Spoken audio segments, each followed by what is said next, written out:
एक हिंदी के नाटक की पेशकश करने जा रहे हैं।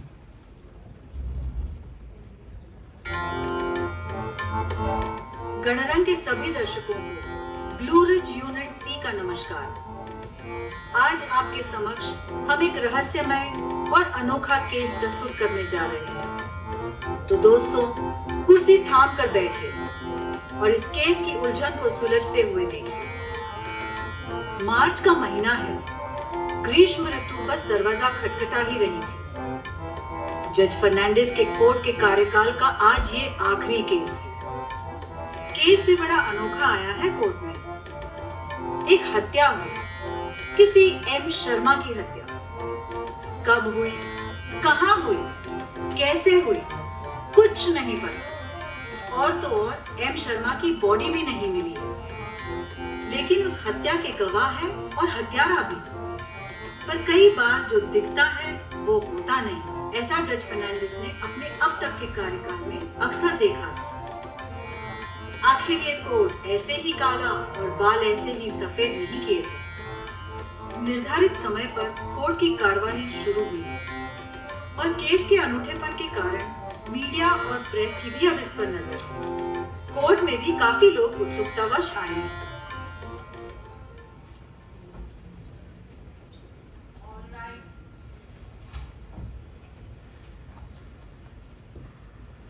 कोर्ट की कार्रवाई शुरू की जाए।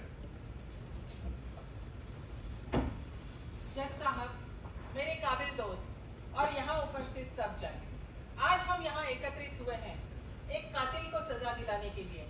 एक ऐसा कातिल जिसकी शक्ल तो एक आम सभ्य इंसान से मिलती है, लेकिन आचरण किसी शैतान से कम नहीं।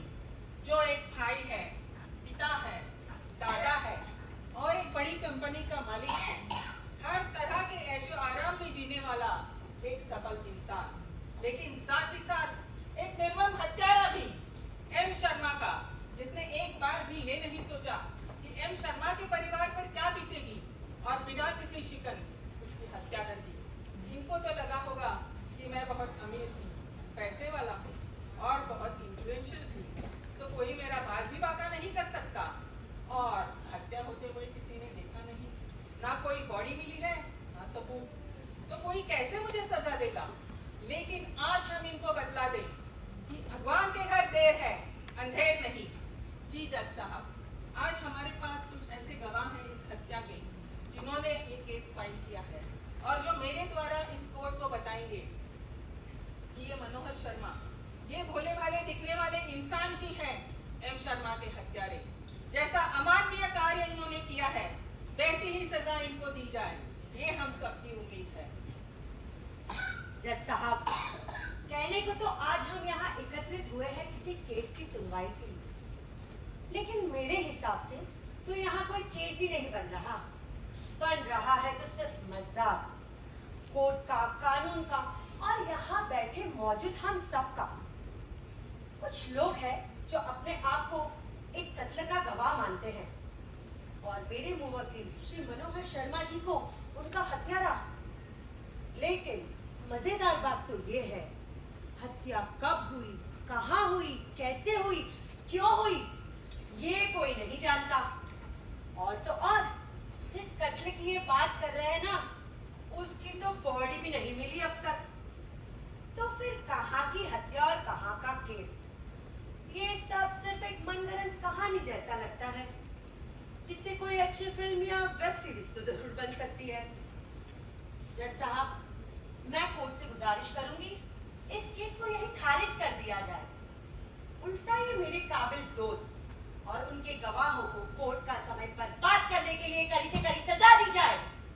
ऑब्जेक्शन योर ऑनर, ऐसे कैसे कोई केस खारिज हो सकता है जब इसके गवाह और हत्यारा सब मौजूद हैं? इनकी दलीलें तो सुने। Objection sustain.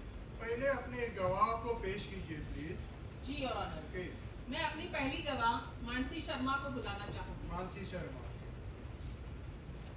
मानसी जी, अपने बारे में कोर्ट को बताइए। जी, मेरा नाम मानसी शर्मा है। कहने को तो मैं एक कॉर्पोरेट एम्प्लॉय हूँ, लेकिन असल जिंदगी में किसी बंधुआ मजदूर से कम हूँ। इनको जानती हैं? क्या जानती है आप एम शर्मा के बारे में? किसने की उनकी हत्या? बॉस है ये मेरे, और इन्होंने ही तो मारा है। ऑब्जेक्शन योर ऑनर, मेरे मुवक्किल पर बेबुनियाद आरोप लगाए जा रहे हैं। Objection sustain. अपने गवाह को समझाइए और सबूत पेश कीजिए प्लीज। बिल्कुल योर ऑनर। मानसी जी जरा खुल के बताइए। जी, मेरा नाम मानसी शर्मा है।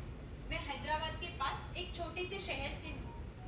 पढ़ाई में मैं शुरू से ही काफ़ी अच्छी थी, तो मैंने बीटेक किया और फिर एमबीए कर ली और हैदराबाद में ही नौकरी भी करने लगी। मैं काम में भी काफ़ी अच्छी थी, तो मुझे वहाँ भी काफ़ी अच्छी ग्रोथ मिलती गई और फिर मेरी शादी हुई और मैं यहाँ इस शहर में शिफ्ट हो गई।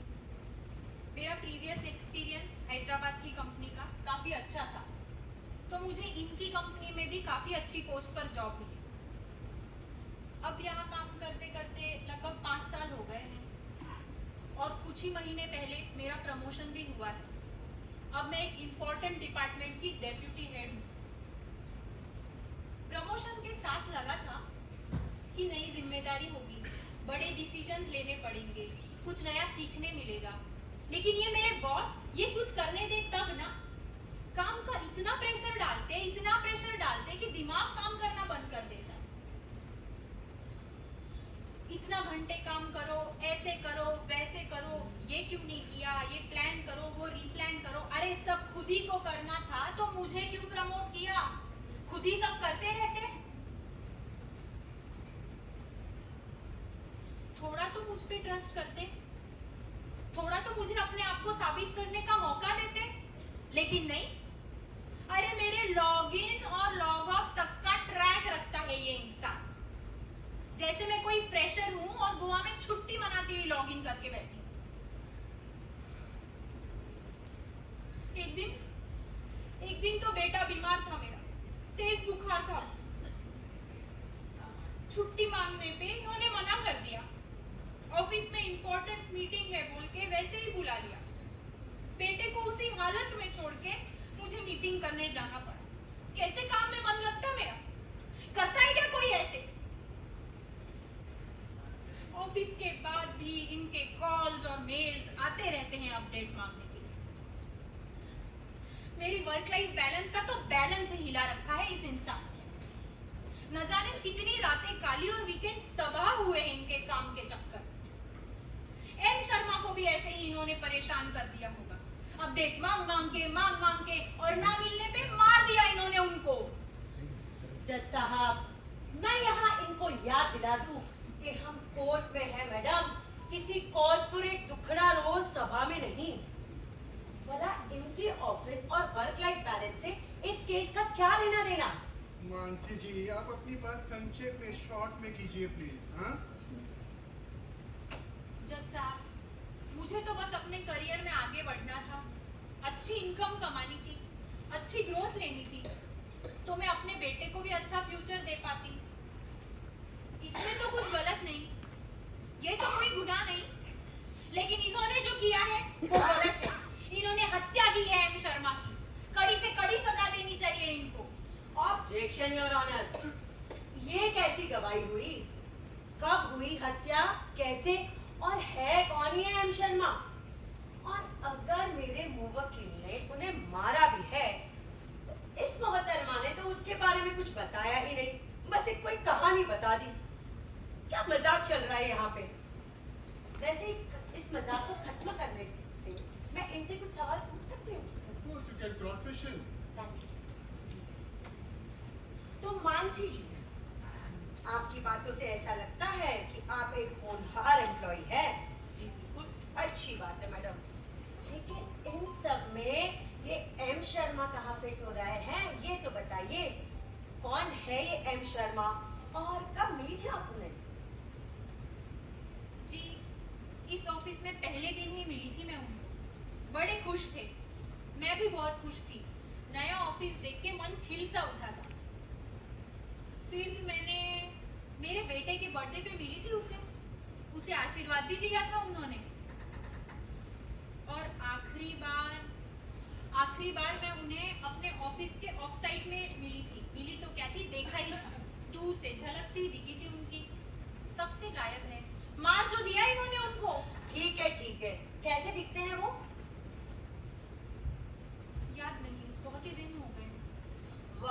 वाह, एम शर्मा की शक्ल तक याद नहीं, लेकिन ये याद है कि वो मर गए और किसने मारा। काफी समय पहले, यानी कुछ महीने पहले देखे हुए इंसान का हत्यारा पता है इन्हें। जज साहब, मैं चाहती हूँ कि मेरे मुवक्किल को भी कुछ बोलने का मौका दिया जाए। शर्मा जी, आप कुछ बोलना चाहते हैं? जी वाह। जज साहब, क्या कहूँ, मेरे बेस्ट एम्प्लॉय से तो मैं काम करवाना चाहता था, उसे आगे बढ़ने का मौका देना चाहता था। मेरे ऊपर भी तो प्रेशर था, मैं भी तो अच्छा काम करके दिखाना चाहता था। आप एम शर्मा से आखिरी बार कब मिले थे? जी, मैं एम शर्मा नाम के किसी इंसान को नहीं जानता। बिल्कुल जानते हैं, आप ही ने तो मारा है। Objection your honour. अभी कुछ प्रूव नहीं हो गया है, आप अपने अगले गवाह को बुलाइए प्लीज। बिल्कुल Your Honor। ओके। मेरे दूसरे गवाह हैं इनके पोते मनन शर्मा। मनन शर्मा। मनन, अपने बारे में कोर्ट को बताइए। Hi, myself Manan Sharma, studying in 11th grade at Blue Ridge Public School. Hindi में प्लीज। इनको कैसे जानते हैं? इनको कैसे नहीं जानूंगा, दादा है मेरे। और यही तो है जो पूरा दिन कहते रहते हैं, पढ़ो पढ़ो पढ़ो। इन्होंने ही तो मारा है। थोड़ा डिटेल में समझाइए जनाब। जन व्हाट? Oh young generation. जरा डिटेल में बताइए प्लीज। ओके ओके, ये दादा नहीं हिटलर है। मेरे पूरे दिन का रूटीन बना के रखा है इन्होंने।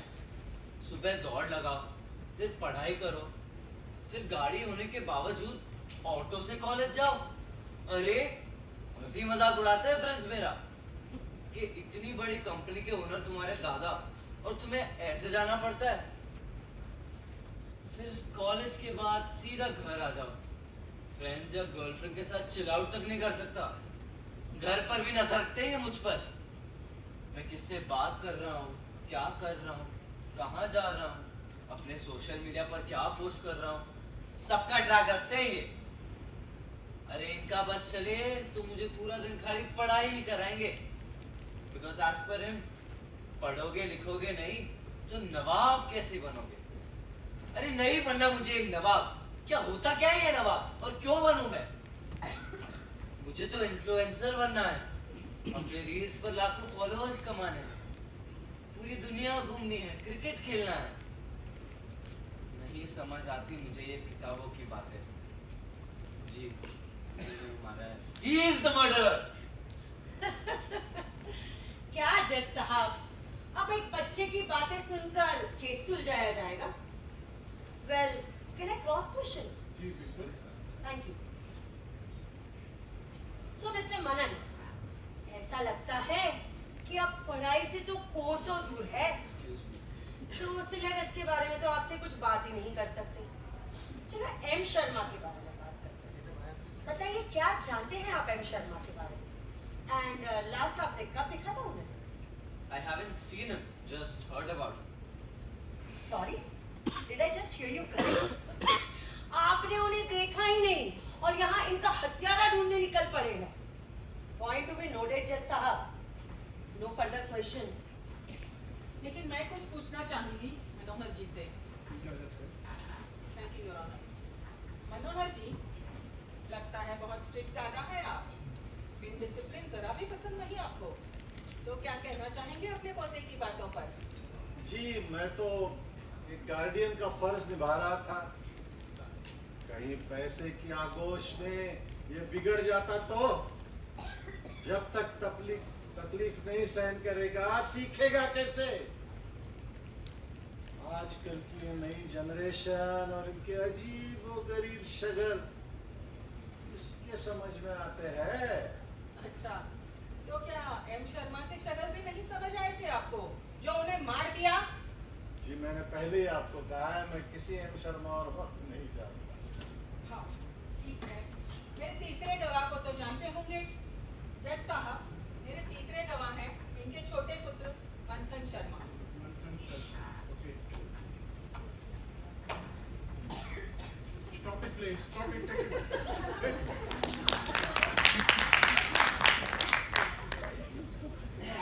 मंथन जी, अपने बारे में बताइए और इनको कैसे जानते हैं बताइए। जी मैं मंथन शर्मा, एक स्टार्टअप का को फाउंडर और इनका छोटा बेटा। इनका बेटा होने के नाते मैं जानता हूं कि ये मेरे पिताजी हत्यारे हैं। नस नस से वाकिफ हूं इनके। जज साहब, मैंने अपना स्टार्टअप अभी स्टार्ट ही किया था कि इनको मुझे सेटल देखना था। शादी के पीछे पड़ गए। अरे थोड़े दिन तो काम कर लेता, अपने वेंचर को सेट होने देता, फिर उठाता कोई जिम्मेदारी। लेकिन नहीं, इनको तो जैसे कोई ट्रेन पकड़नी थी। और यही नहीं जज साहब, मैं जिस लड़की को पसंद करता था वो चाहती थी कि शादी से पहले पढ़ाई खत्म कर ले, लेकिन इतनी सी बात इन्हें मंजूर नहीं थी। अरे मुझ पर इतना इमोशनल प्रेशर बनाया कि मैंने इनकी इच्छा के आगे अपने घुटने टेक दिए और इनकी पसंद की लड़की से शादी करने को तैयार हो गया।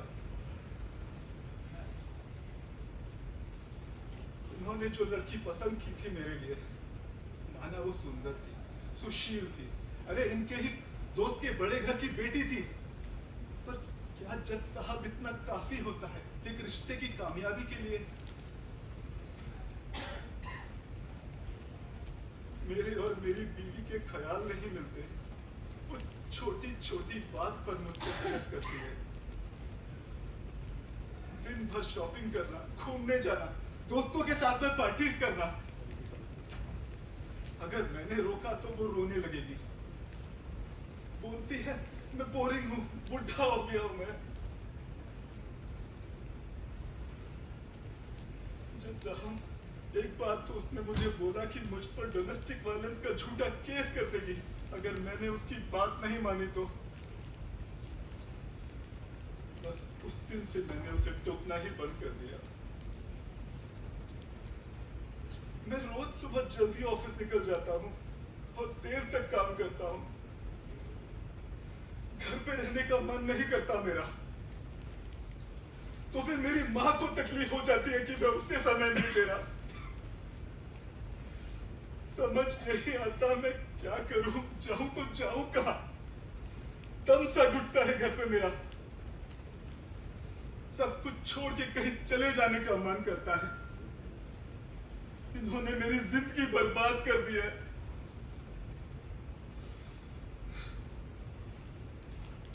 पापा, मैं जब जब अपनी प्रॉब्लम्स आपके पास में लेके आया, आपने मुझे कभी समझाया नहीं, सिर्फ ज्ञान दिया। अपना एग्जाम्पल देके एक अच्छे पति का फर्ज निभाने को कहते हैं ये। तो हाँ जज साहब, यही हत्यारे हैं एम शर्मा के। उसके मुश्किल वक्त में भी इन्होंने उसे मार देना बेहतर समझा होगा। इनको कड़ी से कड़ी सजा दीजिए। Objection your honour. मेरे मुवक्किल पर बेबुनियाद आरोप लगाए जा रहे हैं। इन्होंने तो एक पिता का फर्ज निभाया है, इसमें हत्या कहां से आ गई? और इनकी पर्सनल लाइफ से भला हमारा क्या लेना देना? ये क्यों हमें वो सब बता रहे हैं? लगता है जैसे एक दुखी पति का कैरेक्टर निभा रहे हैं। मैं मंथन जी से कुछ पूछना चाहूंगी जज साहब। Thank you. तो मंथन जी, आपकी कहानी तो हो गई, अब कुछ एम शर्मा के बारे में बात करते हैं। तो ये कौन है एम शर्मा? क्या जानते हैं आप उनके बारे में? और आपने उन्हें कब देखा था? वैसे देखा भी है या ये भी आपके दिमाग का कोई स्टार्टअप ही है? एम शर्मा तो हमारे बहुत करीबी हैं। मेरी शादी में आए थे आशीर्वाद देने। इतने खुश थे और उन्होंने भी खुशियों में बढ़ चढ़ के हिस्सा लिया था। फिर 4 महीने पहले घर पे रामायण का पाठ था, वहां देखा था, पर कुछ बात नहीं हुई। क्यों? दरअसल मेरा और पापा का कुछ बहस हो गया था। मेरे स्टार्टअप में कुछ प्रॉब्लम्स चल रही थी, उसके लिए बस वही सुनकर वो दूर से ही चले गए। हाँ तो देखा जज साहब, जैसे कि आपने इनसे स्वयं सुना कि मनोहर शर्मा जी तो एक सज्जन, पूजा पाठ में ध्यान लगाने वाले व्यक्ति है। देख के ही समझ आता है कि कितने सभ्य और सुसंस्कृत है। ये तो भला एक चींटी को भी हानि ना पहुंचाए, तो जीते जाते इंसान को क्या ही मार देंगे। मेरे मुवक्किल के खिलाफ लग रहा है जैसे कोई षड्यंत्र चल रहा है। कुछ तो गड़बड़ है। वैसे सीआईडी हो गया हो तो कुछ आगे बढ़े। हाँ हाँ जरूर। जज साहब मैं कुछ पूछना चाहती हूँ। आप आरोपी से क्रॉस क्वेश्चन कर सकती हैं। Thank you honour. Manohar ji, पूजा पाठ तो हो गया, लेकिन ये बताइए कि आपकी मंथन से उस दिन क्या बहस हुई और आपने एम शर्मा को वहां से क्यों भगा दिया? जी, पहली बात तो यह है कि मैं बार बार आपसे कह रहा हूँ कि मैं किसी एम शर्मा वर्मा को नहीं जानता। दूसरी बात यह है कि उस दिन रामायण का पाठ चल रहा था, तो भला रामायण के पाठ में कोई किसी से क्या बात करेगा, और यदि किसी से बहस हुई भी होगी इससे तो कौन सी बड़ी बात है, इसका तो पारा हरदम चढ़ा ही रहता है। जी, शादी ब्याह के मामले में थोड़ा समझदारी दिखानी चाहिए। इस रंग बदलती दुनिया में पता नहीं इसका स्टार्टअप कब शुरू हो जाता, कब सेटल हो जाता। इससे थोड़ी रिश्तेदारी में थोड़ा समय तो लग ही जाता है, और इसने थोड़ी समझदारी दिखाई होती तो, लेकिन ये इतना भी नहीं कर सका, तो मैं क्या कहूँ। अब ज्यादा कुछ मत करिए, बस इतना बताइए कि आपने एम शर्मा को कब, कैसे, क्यों मारा? Objection! क्यों सब छुपा रहे हैं? बताइए। Objection! जवाब दीजिए। कहाँ छुपा के रखी है बॉडी? Objection! हटाकर सब बताइए। ऑब्जेक्शन योर ऑनर, इनकी गाड़ी तो बस एक ही जगह पे अटकी है। एम शर्मा को मार डाला, इन्होंने ये किया, इन्होंने वो किया। अरे मैडम, अगर किसी की हत्या हुई है तो बॉडी कहाँ है, सबूत कहाँ है? कुछ ढंग का पेश तो कीजिए पहले। आप दोनों शांत रहिए, ये कोर्ट चालू है, कोई ड्रामा नहीं। आप अपने गवाह को समझाइए।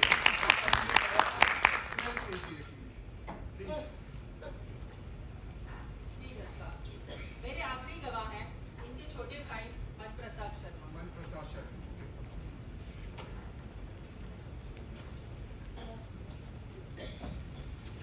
मनप्रसाद जी, अपने बारे में कोर्ट को बताइए।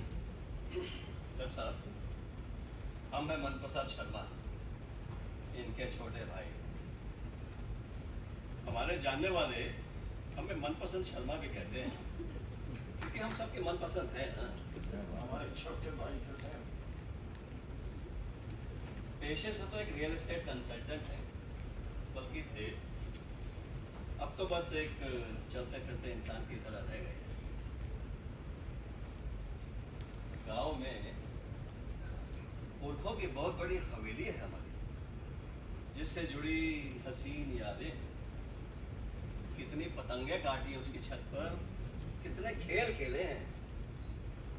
फिर शहर आकर कामकाज में और परिवार के पालन में व्यस्त हो गए, और फिर गांव आना जाना भी बंद ही हो गया। वजह साहब, हत्या इन्होंने ही की है। जरा विस्तार से बताइए प्लीज।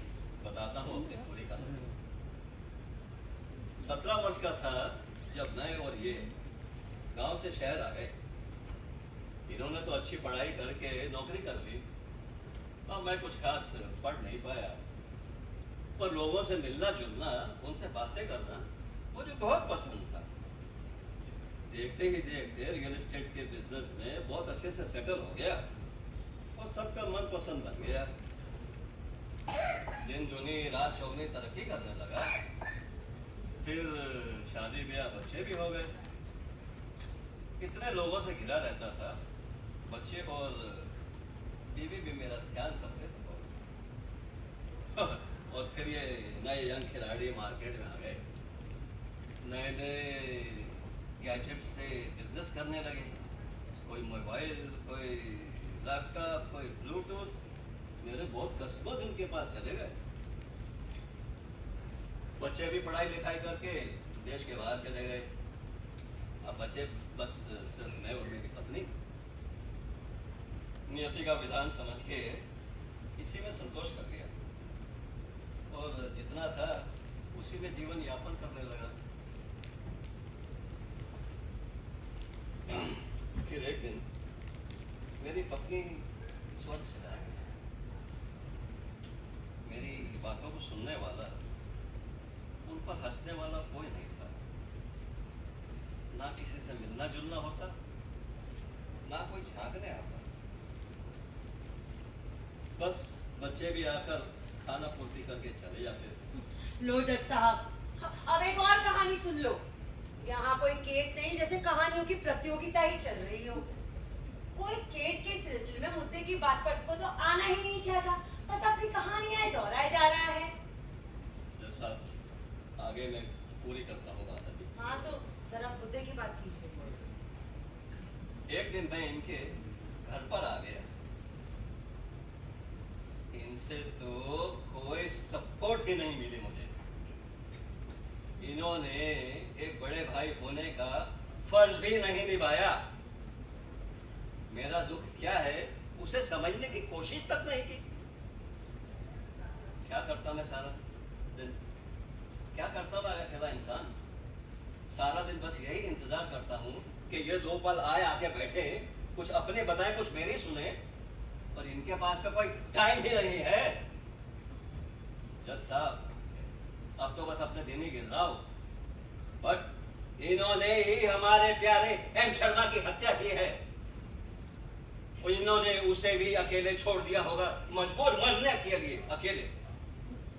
यूं चिल्लाने चिल्लाने से कोई बात साबित नहीं होती मनपसंद शर्मा जी। एम शर्मा के बारे में शायद आपने कुछ बताया ही नहीं, उसके बारे में बात करें। कौन है ये एम शर्मा?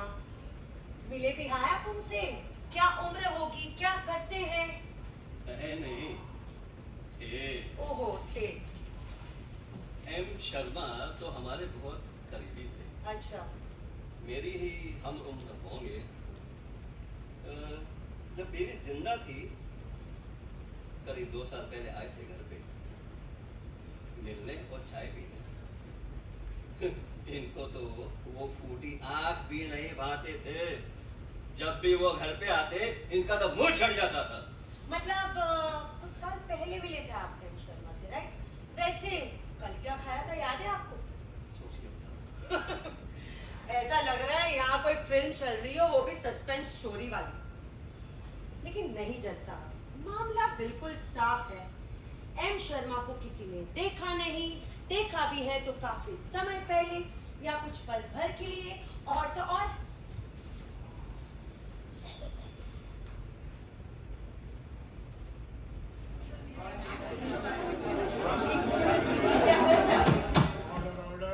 जज साहब, अभी मेरे सामने एक बहुत बड़ा खुलासा हुआ है। मेरे पास एक ऐसा इंसान है जो शायद इस केस का रुख बदल देगा। मैं अपनी तरफ से एक गवाह को बुलाना चाहूंगी जज साहब। माफी चाहती हूँ जज साहब, ऐसे बिना सूचना दिए बुलाने के लिए। Objection your honour. अब तो मेरे काबिल दोस्त मजाक कर रहे हैं। लगता है मेरे गवाहों का मजाक उड़ाते उड़ाते अब ये खुद का और कोर्ट का भी मजाक उड़वाना चाहते हैं। ऐसे कैसे कोई गवाह आ सकता है इन मौके पर? इसकी तो पहले सूचना देनी पड़ती है कोर्ट को। हाँ जज साहब, लेकिन ये किसी की जिंदगी और मौत का सवाल है। क्या ये कोर्ट एक बेगुनाह को अपनी बात रखने का अदद मौका नहीं दे सकता? वैसे तो वह नियमों के प्रतिकूल है, लेकिन केस की गंभीरता और समय की प्रतिष्ठा रखते हुए मैं एक स्पेशल परमिशन ग्रांट कर सकता हूँ। Thank you. Okay, understand, please. You have to solve this. मैं डॉक्टर मनीषा को बुलाना चाहूंगी। डॉक्टर मनीषा। ये रहे उनके सर्टिफिकेट्स। तो डॉक्टर साहिबा, पहले तो आपका बहुत बहुत धन्यवाद कि आप यहाँ एक बेगुनाह की सहायता के लिए आए हैं। बताइए क्या बताना चाहती हैं आप इस कोर्ट को? जज साहब, मैं एक साइकोलॉजिस्ट हूँ और पिछले 20 सालों से लोगों की सेवा कर रही हूँ, और उन कुछ लोगों में ये आपके 3 गवाह भी शामिल हैं। जी हाँ जज साहब, ये आपके 3 गवाह मानसी, मंथन एंड मन प्रसाद जी दरअसल पिछले कुछ समय से मेरे पेशेंट्स रहे हैं। देखा जज साहब, मैं बिल्कुल सही थी। ये सब सिर्फ इन सब के मन की कहानियां तो है। कहानी तो नहीं, लेकिन मन से जरूर जुड़ा था। सर, वैसे तो अपने पेशेंट्स की डिटेल बताना मेरे प्रोफेशन के एथिक्स के खिलाफ है, पर जज साहब, अगर आज मैंने अपना मुंह नहीं खोला तो ऐसे एम शर्मा हर घड़ी मरते रहेंगे। इसीलिए मैं अपनी बात को साबित करने के लिए अपने पेशेंट्स की फाइल की कॉपीज भी साथ में लेकर आई। अब तो ये कोर्ट का समय बर्बाद हो रहा है जज साहब। ऐसे कैसे कोई कुछ भी लाके दे सकता है बीच में? लगता है ये मैडम भी मजाक कर रही है अभी। आपको शायद ये मजाक लग रहा होगा, पर ये एक ऐसा मसला है, मसला नहीं, ये दर्द है, तनाव है, घुटन है, जिसका इलाज किसी केमिस्ट की गोली में नहीं मिलता, बल्कि अपने अंदर ही खोजना पड़ता है। जज साहब, मैं आज आपको और यहाँ मौजूद सभी लोगों को एक बात समझाना चाहती हूँ, एक बात बताना चाहती हूँ कि ये एम शर्मा और कोई नहीं, इन सब की मानसिक शांति है, हमारी मानसिक शांति है, हमारा मेंटल पीस है। जी हाँ जज साहब, इन सब की खोई हुई मानसिक शांति ही है, हमारी मनहा शांति है। This is our much wanted mental peace. Order, continue please. आपके हिसाब से बोले तो इन गवाहों यानी मेरे पेशेंट्स की मानसिक शांति यानी एम शर्मा को मनोहर शर्मा जी ने मारा है। अगर मनोहर शर्मा जी ने मारा है तो फिर पूरे समाज ने मारा है। हर उस बॉस ने मारा है जो अपने एम्प्लॉयज को जूतों की नोक पे रखते हैं। हर वो माँ बाप या गार्जियन जो अपने बच्चों से असंभव अपेक्षाएं रखते हैं। हर वो पति पत्नी इस पावन रिश्ते को मजाक बना देती है। हर वो इंसान जो एक अकेले इंसान की व्यथा को नहीं समझता। और हर वो व्यक्ति जो सामने वाले को किसी ना किसी रूप में मानसिक तनाव या मेंटल स्ट्रेस दे रहा है, वो सभी हत्यारे हैं हमारे प्यारे एम शर्मा के। एम शर्मा कहे या इस मानसिक शांति को अपने मन का कोई भी नाम दे दे, हत्यारे तो इस समाज के अंदर ही कदम कदम पर है। हाँ जज साहब, मैंने ही वो कत्ल किया है, मैंने ही एम शर्मा को मारा है। जज साहब, मैं तो अपने काबिल टीम से अच्छे एम्प्लॉय से काम करवाऊंगा, उनसे एक्स्ट्रा एफर्ट्स की मैं उम्मीद करूंगा, और इसके लिए मैंने उनको इंक्रीमेंट दिया, उनको अच्छे से अच्छा हॉलिडे पैकेज भी दिया। मैंने तो कोई किसी से शिकायत नहीं की, मुझे कोई क्रेडिट नहीं मिला। मैं ठहरा जो बॉस, ये मेरा पोता, इसकी भविष्य की मुझे हरदम चिंता पड़ी रहती थी, कहीं ये बिगड़ न जाए, इसलिए मैं हरदम इसको थोड़ा जीवन यापन का निर्देश देता था। तो मैंने क्या गलत किया? और ये मेरा छोटा भाई हरदम निठल्ला बैठा रहता है, कुछ काम नहीं करता और अपेक्षा करता है कि मैं उसके पास जाके बैठूं, मेरा काम धाम सब छोड़ दूं। ऐसे कैसे हो सकता है? ये कोई दूध पीता बच्चा है जो मुझे इसको समझाना पड़ता है। इसकी तो हरदम चिंता लगी रहती है मुझे। मेरा बेटा अभी तो इसकी शादी हुई, शादी ब्याह के मामले में थोड़ा समय तो लगता है, और इस दुनिया में मैंने तो मेरे अच्छे से अच्छे दोस्त की बेटी को अपने घर की बहू बना के लेके आया था, तो क्या मैं उसको डांटता फिरता? क्या मैं उसके ऊपर गुस्सा करता? मैं ऐसा कभी नहीं करूंगा। जैसा मुझे तो इसके भविष्य की हरदम चिंता लगी रहती है। इन सब लोगों ने अपनी व्यथा व्यक्त कर दी और बोल भी दी, और मुझे इस कटघरे में लाके खड़ा कर दिया और अपना फैसला भी सुना दिया। मैं अपनी परेशानी किससे बताऊं, किसको कहूं और क्या कहूं? मैं कोई बीमार आदमी हूं। I am a fit person, I am still delivering results, I am still working. I don't want to show weakness.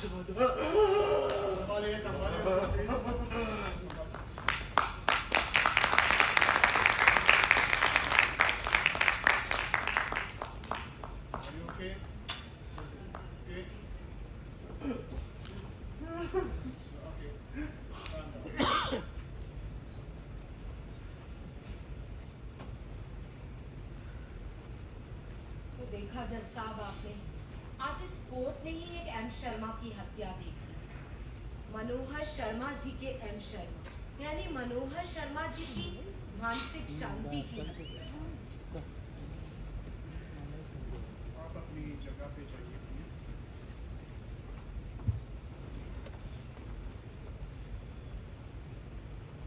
जज साहब, आज मेरे ये सभी पेशेंट्स जो इस भरी अदालत में पूरे विश्वास के साथ खड़े हैं और अपनी बात को बता और समझा पा रहे हैं, वो इसलिए जज साहब क्योंकि अपनी परेशानी की जड़ को टटोलते हुए समय रहते मेरे पास पहुंच पाए, अपने दर्द को बता पाए और एक सही और मजबूत हल की तरफ बढ़ पाए।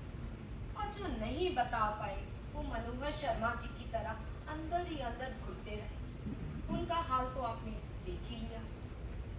सर, अगर इस परेशानी को आज हमने एड्रेस नहीं किया तो ऐसे एम शर्मा और रोज मरते रहे और उन्हें मारने वाले लाखों करोड़ों अपराधियों को खड़ा करके सवाल जवाब करते करते दुनिया के सारे वकील और जज कम पड़ जाएंगे।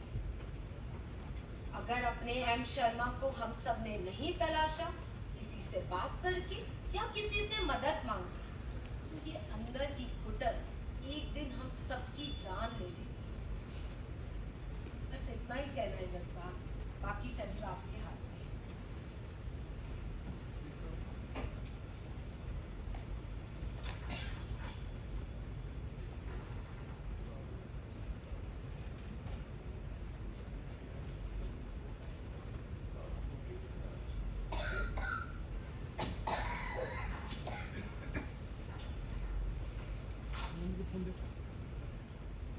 आज तक ऐसा अनोखा केस मैंने पहली बार देखा है और आप सब लोग इस केस का फैसला सुनने के लिए इंतजार में बैठे हैं, है ना? इत्तेफाक से आज मेरे करियर का एक आखिरी केस है। After 40 years of service, 40 years, सारे गवाहों को सुनने के बाद और सब सबूतों को सामने रखते हुए ये अदालत आज एक नतीजे पे पहुंची है। आज ये समझ में आया है कि जाने अनजाने में हम सब किसी मानसिक तनाव, मेंटल स्ट्रेस से गुजरते हैं। किसी का कम, किसी का ज्यादा, लेकिन कितने लोग इसके बारे में खुलकर बात करते हैं? जिन्होंने की उनको आराम मिल गया और जिन्होंने नहीं की वो अंदर से अंदर घुटते रहते हैं, मरते रहते हैं। आप ऐसी गलती कभी भी मत करिए। इस अहम मुद्दे के साथ मैं ये केस डिसमिस खारिज करता हूँ,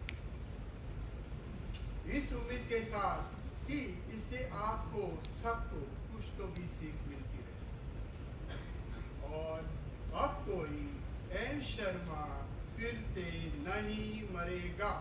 कोर्ट इज अडजर्न्ड।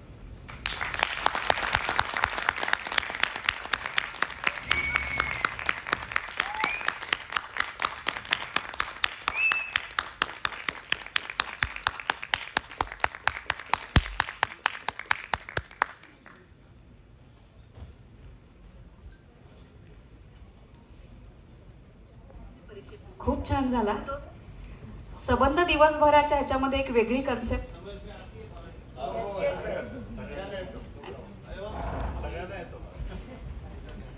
दिवसभराचे जेवढे काही परफॉर्मन्सेस झाले त्यातली एक वेगळी कन्सेप्ट वाटली तुमची, वेगळा परफॉर्मन्स आणि सगळ्यात जमेची बाजू म्हणजे उत्तम कास्टिंग केलेलं आहे ह्या प्लेचं. अतिशय परफेक्ट आहे कास्टिंग, डिरेक्शन पण खूप छान आणि तुम्ही खूप छान काम केलं. दोस्तों, आशा है हमारे इस प्रयास द्वारा आप भी अपने एम शर्मा से मिल पाए। आइए हम आपको हमारे किरदारों से परिचित कराते हैं।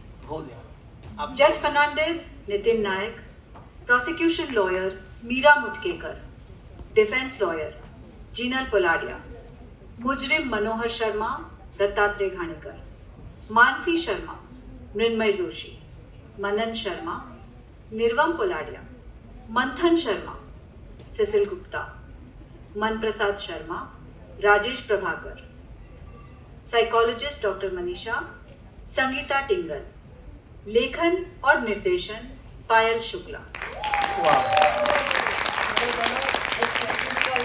बहुत बढ़िया, बहुत बढ़िया. खूप खूप छान, सगळ्यांनी खूप छान कामं केली.